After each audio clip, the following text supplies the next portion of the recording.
ఇక్కడ ఉండొచ్చా? ఇక్కడే ఉండొచ్చు. సుబ్బు అయితే హ్యాపీ. హాయ్, గుడ్ ఈవినింగ్ అందరికీ. చిరంజీవి అన్నయ్య, ఇది కథ కాదు, కమల్ హాసన్ ఎర్ర గులాబీలు, ప్రకాష్ రాజ్ ఆశయ్, మోహన్ లాల్ శోభరాజ్, నవాజుద్దీన్ సిద్దికి బద్లాపూర్, రాజ్పాల్ యాదవ్ చెంగిల్, అమితాబ్ బచ్చన్ పర్వానా. భలే ఉంది కదా.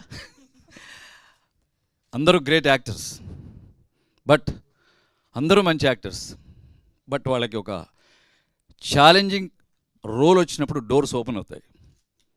అలా నేను అంత పెద్ద యాక్టర్ని చెప్పడం కాదు, కానీ నాకు కూడా ఈ సినిమాతో ఒక డోర్ ఓపెన్ అయింది. Behind every successful man there is a women అన్నట్టు ఈ క్యారెక్టర్ రావడానికి, ఈ క్యారెక్టర్ని సక్సెస్ఫుల్గా చేయడానికి మృతిక గారు కారణం.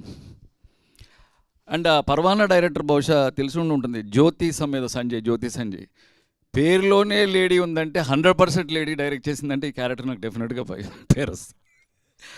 అండ్ ఈ క్యారెక్టర్ గురించి చెప్పలేను, తర్వాత చాలా మాట్లాడాలి క్యారెక్టర్ గురించి, బట్ ఒక వేరే డోర్ మాత్రం ఉత్తేజ్గా ఓపెన్ అయింది. థ్యాంక్ యూ మృతిక గారు.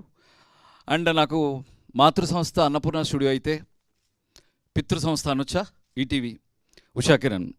నా కెరీర్ ప్రారంభంలో నాకు ఫైనాన్షియల్గా యాక్టర్గా ఎదగడానికి నాకు చాలా దోహదపడింది రామోజీ గారి ఉషా కిరణ్ ఈటీవీ. సో నాకు ఈ మంచి క్యారెక్టర్ ఇచ్చినందుకు మృతిక గారికి, అలాగే బాపినెట్ గారికి, సాయిబాబా గారికి, అందరికీ, అలాగే మన కెమెరామెన్ సుజాత గారికి, అందరికీ love you all and all the best. And Harish అన్న, నువ్వు చాలామందికి ఇన్స్పైరింగ్గా తయారవు యాజ్ అ డైరెక్టర్స్. అండ్ ఇప్పుడు సన్నబడ్డర్లో మళ్ళీ షాక్ ఇచ్చావు నువ్వు.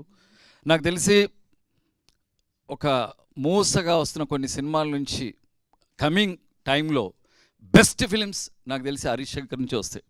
నేను ఎందుకంటున్నా నాకు తెలిసి అది బాగా మట్టి వాసన ఉన్నవాడతాను.